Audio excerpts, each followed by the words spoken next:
कृष्णा हरे कृष्णा कृष्णा कृष्णा हरे हरे, हरे राम राम राम हरे हरे। ओम अज्ञानतिमिरान्धस्य ज्ञानाञ्जनशलाकया चक्षुः उन्मिलितं येन तस्मै श्रीगुरवे नमः। हरे कृष्णा। आज हम 8वें अध्याय से बड़ा ही महत्वपूर्ण श्लोक पढ़ने वाले हैं। 8वें अध्याय का नाम है अक्षर ब्रह्म योग। प्रभुपाद ने इसका ट्रांसलेशन किया है अटेनिंग द सुप्रीम। इस पर्टिकुलर चैप्टर में, इस पर्टिकुलर अध्याय में भगवान ने बताया है यदि आपको मेरे पास आना है तो क्या क्या करना है, कौन सी ऐसी स्थितियां हैं जिसमें आप मेरे पास आ सकते हैं। तो बहुत ही महत्वपूर्ण श्लोक है ये, इनफैक्ट चैप्टर। और इसमें से हमने 2-3 श्लोक कवर किए हैं। आज का श्लोक है 8.5, जिसमें भगवान कहते हैं अंतकाले च मामेव स्मरन् मुक्त्वा कलेवरम यह प्रयाति समद्भावम याति नास्तत्र संशयः। 8.5 अंतकाले च मामेव स्मरन् मुक्त्वा कलेवरम यह प्रयाति समद्भावम याति नास्तत्र संशयः। न संशयः, हे अर्जुन, उसमें कुछ भी संदेह की बात नहीं है कि जब व्यक्ति आखिरी समय में, जब उसका मृत्यु काल पास में आता है, तो आखिरी समय में यदि वो मेरा स्मरण करता है तो मेरे भाव को प्राप्त हो जाता है। यानी कोई व्यक्ति अंत काल में भगवान श्री कृष्ण का स्मरण करता है तो वो विदाउट एनी डाउट, निस्संदेह भगवान के धाम में चला जाता है।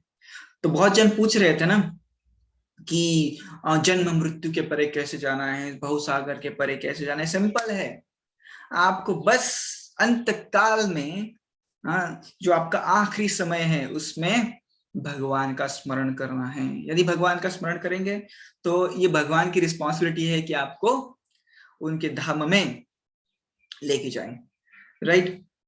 परंतु इसमें एक क्वेश्चन है कि ये अंत काल कब आएगा, कैसे पता चले। क्योंकि कभी भी कुछ भी हो सकता है। जैसे हमने देखा कि पदम पदम यत विपदाम न तेषाम, ये जगत कैसा है, हर एक स्टेप में विपदा है, कुछ भी हो सकता है। तो अंतकाल का मतलब है practically all the time, right. हम कभी भी बता नहीं सकते कि हमारा अंतकाल कब आएगा। ये तो केवल परीक्षित महाराज को पता था, उनको शाप मिला था कि 7 दिन बाद आपकी मृत्यु हो जाएगी। हमें कुछ भी पता नहीं है कि हमारी मृत्यु कब आने वाली है।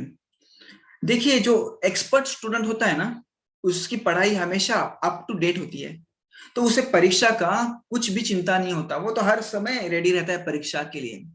तो उसी प्रकार से जो अच्छा साधक होता है, उसकी तैयारी जो है भगवान का चिंतन करने की, वो हमेशा चालू रहती है, हर हमेशा रेडी है वो कि लेके जाओ, अभी मुझे कोई चिंता नहीं है, राइट। और मैं जब मृत्यु आएगा तो कृष्ण का स्मरण कर लूंगा, भगवत धाम चला जाऊंगा, वो रेडी होता है, राइट। तो उसी प्रकार से हमारी भी तैयारी होनी चाहिए, क्योंकि ये अंतकाल जो है वो कभी भी आ सकता है, राइट। तो ऐसे जरूरी नहीं है कि आप अभी युवा होंगे या बाद में आप बूढ़े होंगे, बाद में मृत्यु आएगा, ऐसा नहीं है। देखिए नहीं, मृत्यु कभी भी आता है। कभी कभी कोई व्यक्ति गर्भ में है तभी मर जाता है, कभी गर्भ से बाहर आता है, कुछ दिन रहता है, मर जाता है। कोई व्यक्ति थोड़ा बड़ा होके, थोड़ा बच्चा होके बाद में मर जाता है, कोई युवा अवस्था में मर जाता है। आप तो आजू बाजू में देखते हैं, अहनि अहनि भूतानि गच्छन्ति यमालयम। तो ऐसा कोई पर्टिकुलर रूल नहीं है कि आप बूढ़े होने के बाद ही, अपने पोते पोतियों को देखने के बाद ही आराम से गुजरेंगे इस जगत से। नहीं, ऐसा कुछ भी नहीं है। पदम पदम यद विपदाम न तेषाम, इस चीज को आप आपके दिमाग में डाल दीजिए, शास्त्र का वचन है। हर एक स्टेप में, हर एक पद में यहाँ डेंजर है, विपदा है, कुछ भी हो सकता है। तो इसलिए ये हमारी रिस्पॉन्सिबिलिटी बनती है कि हम हमेशा तैयार रहे। इस पर्टिकुलर श्लोक में भगवान की कृपा भी हमें दिखाई पड़ती है। भगवान कितने दयालु है हमें दिखाई पड़ता है। भगवान कहते हैं कि आपने जिंदगी में क्या किया ना, मुझे उससे कुछ लेना देना नहीं है। ठीक है, भले ही आपने पाप कर दिए हो, परंतु मैं केवल एक चीज देखूंगा, अंत काले च मामेव। अंत काल में आपने मेरा स्मरण कर लिया ना, बस ये मेरी रिस्पॉन्सिबिलिटी है कि आपको भगवत धाम लेके चलूं, राइट। और हमने ये अजामिल के केस में देखा, राइट। अजामिल ने कितने सारे बुरे कर्म किए थे, खुद की पतिव्रता पत्नी को उसने घर से निकाल दिया, माता पिता को, बूढ़े माता पिता को घर से निकाल दिया और एक वेश्या के संग रहने लग गया और कितने सारे पाप किए, अनगिनत पाप किए। और फिर भी आखिर में क्या किया उसने, केवल डर के मारे अपने छोटे बच्चे को बुलाया, राइट। हम क्या करते हैं जब डर जाते हैं तो प्रिय व्यक्ति को बुलाते हैं, राइट, जैसे कहते हैं माँ, राइट। तो उसका प्रिय जो व्यक्ति था वो था उसका बेटा, तो उसको उसने बुलाया नारायण। और जब नारायण बुलाया तो कौन आ गया वहां पे, आ गए विष्णुदूत। तो इसका मतलब ये हुआ कि भगवान कह रहे हैं कि मुझे आपने जिंदगी में कितना कुछ काम किया, उससे कुछ मुझे लेना देना नहीं है, आप केवल अंतकाल में मेरा स्मरण कीजिए, मैं आपको चांस दूंगा भगवत धाम आने का, राइट। इसलिए हमें किसी ना किसी प्रकार से, जो व्यक्ति मृत्यु शैया पे है उसे किसी ना किसी प्रकार के भगवान के संपर्क में आने के लिए कुछ तो अरेंजमेंट हमें करनी चाहिए। देखिए ना, आज भी ऐसे होता है कि जो व्यक्ति मृत प्राय हो जाता है उसके मुंह में गंगा जल छोड़ा जाता है, तुलसी रख दी जाती है, क्योंकि शरीर पवित्र बने, और शरीर पवित्र बन गया तो भगवत नाम, भगवत चिंतन करना आसान हो जाएगा। हाँ, हमने तो ये ऐसे भी देखा है कि जब व्यक्ति मृत प्राय हो जाता है, कभी भी शरीर छोड़ देगा ऐसा लगता है, तो उसे तीर्थ क्षेत्र पे लेके जाते हैं। तो तीर्थ क्षेत्र के जो वातावरण है, वाइब्रेशन से वहां के, उस व्यक्ति की चेतना पर काम करेंगे और उसे भगवान का चिंतन करने में प्रोत्साहित करेंगे, प्रेरणा देंगे, राइट। तो हमने ऐसे भी देखा है कि जब व्यक्ति मृत प्राय हो जाता है, शरीर छोड़ने लगता है, तो बहुत सारे भक्त उसके आजू बाजू में आकर कीर्तन करने लगते हैं, राइट। तो इससे क्या होगा, उसकी चेतना में भगवान का स्मरण हो जाएगा, और भगवान का स्मरण हो जाएगा तो क्या होगा, भगवान के धाम चला जाएगा। अंते नारायण स्मृति, आखिर में भगवान का स्मरण होना करना है। ये आप रख लीजिए आपके मन में ये चीज। पूरे जीवन की परिकाष्ठा क्या है, परीक्षा क्या है, तो अंते नारायण स्मृति, ये हो गया ना, मतलब आप पास, मतलब आपका जीवन फिनिश। ऐसे नहीं कि मैंने बच्चों के लिए ये किया, मैंने वो किया, वो तो आपको करना ही है। माम अनुस्वर युद्ध च, आपको कृष्ण का स्मरण भी करना है, आपको युद्ध भी करना है। तो आप ऐसे नहीं कह सकते कि मेरे को भक्ति के लिए समय ही नहीं मिला, ऐसे नहीं होगा, राइट। आपकी जीवन की सफलता क्या है, अंते नारायण स्मृति, आपको आखिर में भगवान का स्मरण करना ही है। यदि नहीं हो रहा है, आपका जीवन असफल है।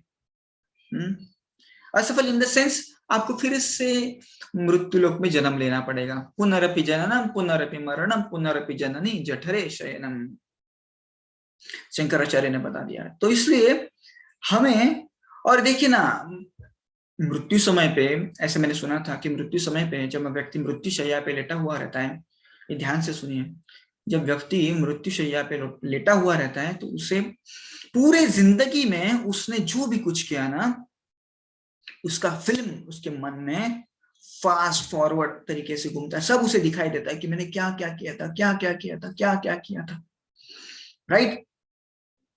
तो उसे वो पूरी चीजें याद आ जाती हैं। हाँ, परंतु गरुड़ पुराण में ये भी लिखा है कि जब व्यक्ति कोई भक्ति करता है, हाँ, तो वो जो फिल्म है वहां पे ही रुक जाती है, और वो जो व्यक्ति है उसी भक्ति को देखते रहता है, राइट। ये मैंने भगवान को फूल चढ़ाया था, ये ऐसे ऐसे कुछ किया था, दान दक्षिणा दी थी, वगैरह वगैरह वगैरह, इस प्रकार से भक्ति की थी, इस प्रकार से जप किया था। तो फिल्म तो चल रही है, परंतु जब भक्ति की जो पर्टिकुलर प्रसंग आता है तो फिल्म वहां पे ही रुक जाती है, तो मन में केवल भगवत विचार आ जाते हैं। इसलिए भक्ति करना बहुत इंपॉर्टेंट है। और एक चीज, हमको मृत्यु समय पे वही चीज याद आएगी जो हमने जिंदगी भर की है, राइट। हर कोई अजामिल नहीं बन सकता, ये चीज आप ध्यान में रखिए।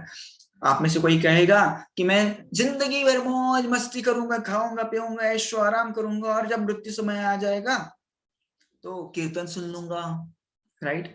ऐसे नहीं हो सकता। भगवान की कृपा होगी तो होगा, राइट?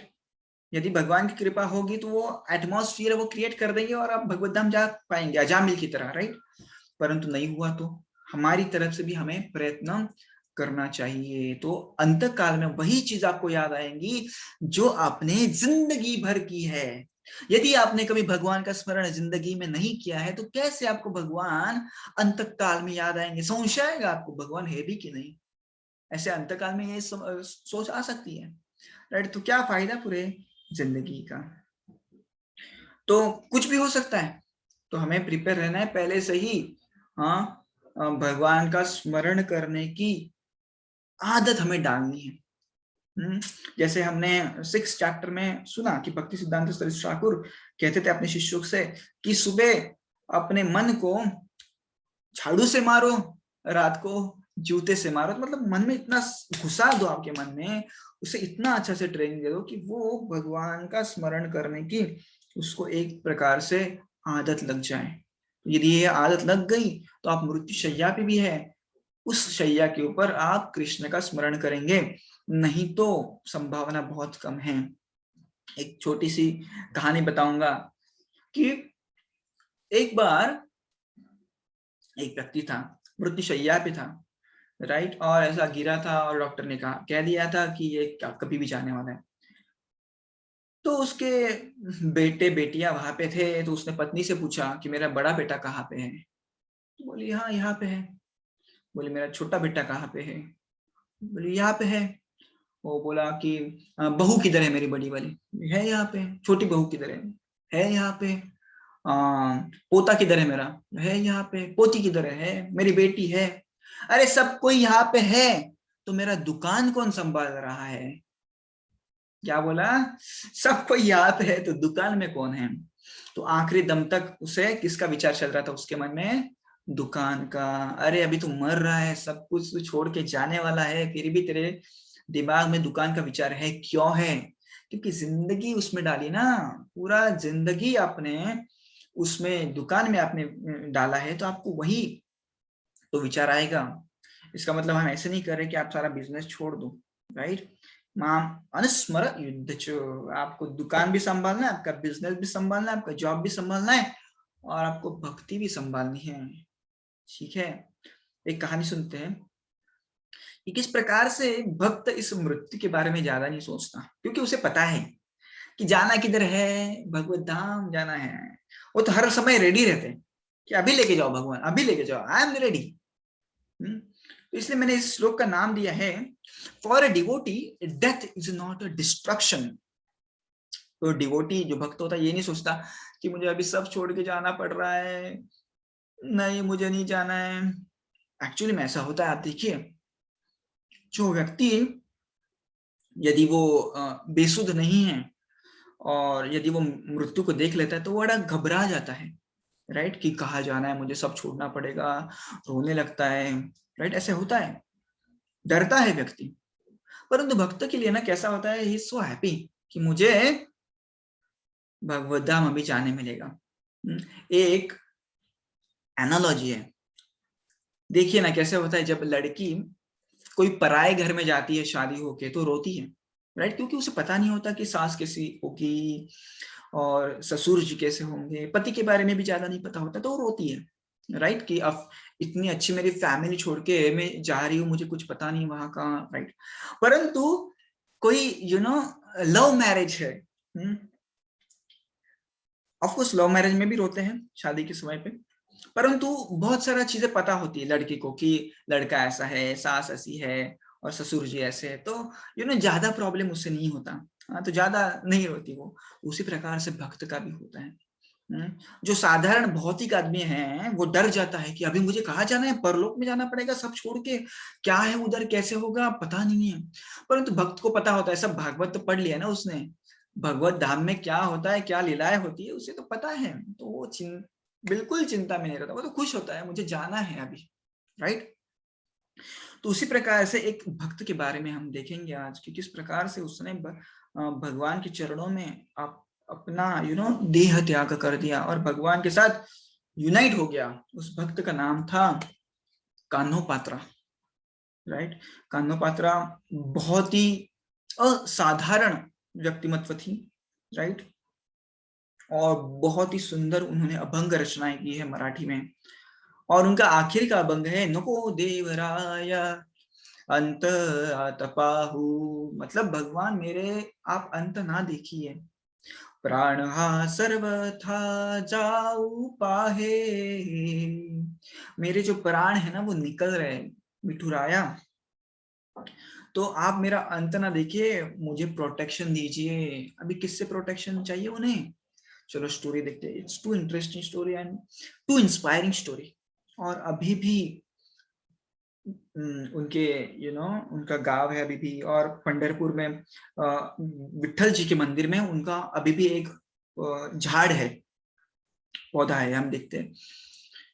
तो कान्होपात्रा जी का जन्म मंगलवेढ़ा में हुआ था, और वो बहुत ही सुंदर थी।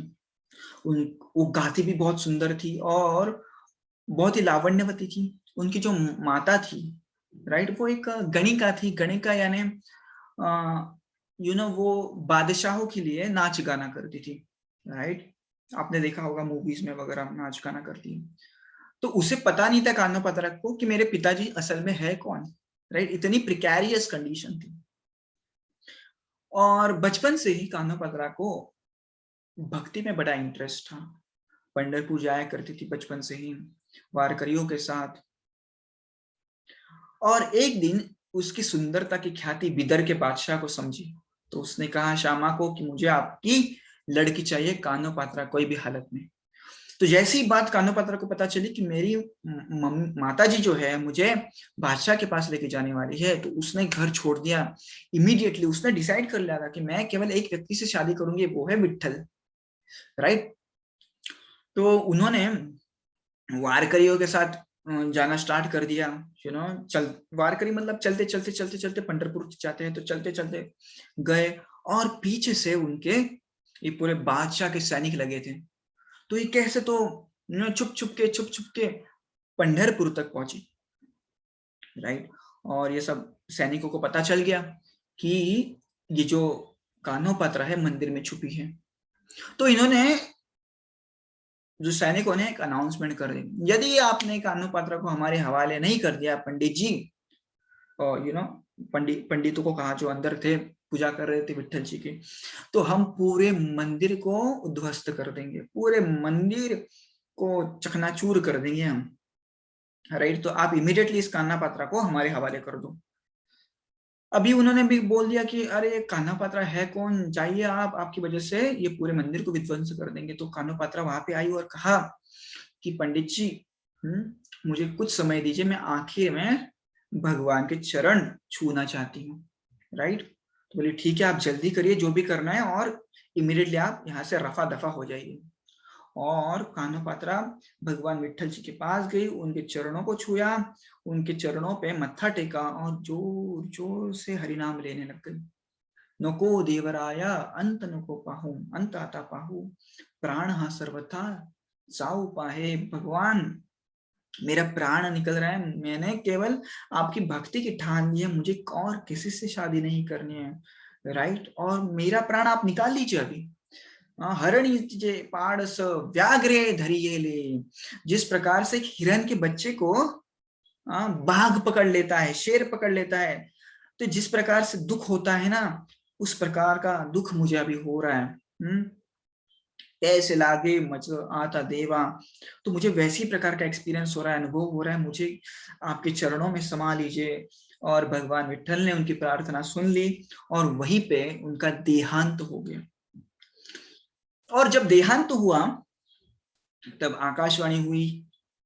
ये कोई बहुत पुरानी बात नहीं है, केवल 300-400 साल पहले की बात है, राइट। और आज भी आप जाएंगे विठल मंदिर में, इसका बड़ी साक्ष्य, बड़ा क्या बोलते हैं उसको, प्रूफ आपको उस मंदिर में मिल जाएगा। क्या है वो प्रूफ? आकाशवाणी हुई, आकाशवाणी ने वाणी में भगवान विठल ने बता दिया कि ये जो कान्होपात्रा है, संत कान्होपात्रा है, इसकी समाधि आप मंदिर में बना दीजिए, राइट। और समाधि बना दी गई, और जैसी समाधि बनी तो वहां से एक तराटी नाम का एक वृक्ष बाहर निकला और छोटा होके बड़ा बड़ा बड़ा बड़ा, इमीडिएटली वो एकदम बड़ा वृक्ष बन गया। आज भी वो वृक्ष वहां पे है। वो आज भी कान्हो पात्रा की भक्ति की साक्ष्य देता है। It is a proof for the devotion of Kanho Patra. वहां पे आई और ये बादशाह के सैनिक सोचने लग गया, अरे कहाँ पे गई, पर जब उन्होंने ये पूरी घटना देखी तो वहां से वो भाग गए। इनफैक्ट ऐसे कहते हैं कि जब बिदर के बादशाह को ये चीज पता चली तो खुद वो मत्था टेकने वहां पे आया था। तो वहां से तो हम देखते हैं कि किस प्रकार से उन्होंने जरा भी ये नहीं सोचा कि अभी मेरी मृत्यु हो जाएगी। भगवान क्योंकि उन्हें पता था कि मैं कहाँ पे जाने वाला हूँ, इस जगत को छोड़ के भगवत धाम जाने वाले हूँ। राइट। और ये क्यों पॉसिबल हुआ? क्योंकि उन्होंने जिंदगी भर एक भी क्षण ऐसा नहीं छोड़ा कि भगवान के नामों के अलावा रही, तो उसलिए उनको पॉसिबल हुआ ये सब। राइट। अंतकाल में भगवान को स्मरण करना। राइट। आज भी वो तराटी वृक्ष आप वहां पे देखते हैं। बहुत सारे लोग जो वारकरी जो दर्शन लेने जाते हैं तो एक दो पत्ता वहां से लेके आते हैं as a remembrance of Kanho Patra. तो ऐसे बड़े बड़े संत महाराष्ट्र में हो के गए जिन्होंने खुद के आचरण से बता दिया कि भक्ति करना मतलब क्या होता है, कैसे जीना है, समाज में कैसे रहना है, कैसे बिहेव करना है। राइट। तो कान्हा पात्रा की कहानी से हम ऐसे समझते हैं कि भक्तों के लिए प्राण त्यागना कोई ऐसी डरावनी बात नहीं होती, मरना पड़ेगा अभी, नहीं। उनको पता होता है कि अभी हम भगवत धाम जाएंगे। राइट। अंतकाले च मामेव, यदि मैं कृष्ण का स्मरण करूंगी तो भगवत धाम जरूर जा पाऊंगी। In conclusion, devotees of Krishna are well aware of the fact of reunion with Krishna after the death. तो हम भगवान से मिलने वाले हैं। Right. So they are not much worried about the giving up present body. तो ये शरीर तो एक दिन तो त्यागना ही है, आज नहीं तो कल त्यागना है। तो आज त्याग देंगे तो भगवान के नजदीक जा पाएंगे, पास जा पाएंगे, ये उनकी भावना होती है। तो इन कंक्लूजन हमने ये सीखा कि भगवान का स्मरण अंतकाल में होना चाहिए और यही हमारी परीक्षा है। और यदि परीक्षा में पास होना है तो रेगुलर पढ़ाई करनी होगी। तो रेगुलरली हम भगवान का स्मरण करेंगे तो ही हम भगवान का स्मरण अंतकाल में भी कर पाएंगे। हम ऐसे नहीं कह सकते कि अजामिल को ये सुख प्राप्त हुआ भगवान का स्मरण करने का अंतकाल में, तो हमें भी प्राप्त हो जाएगा, ऐसे नहीं होता ना। राइट। तो हमें हमेशा प्रैक्टिस करनी है, अभ्यास करना है भगवान के स्मरण करने का। हरे कृष्णा कृष्णा कृष्णा हरे हरे, हरे राम राम राम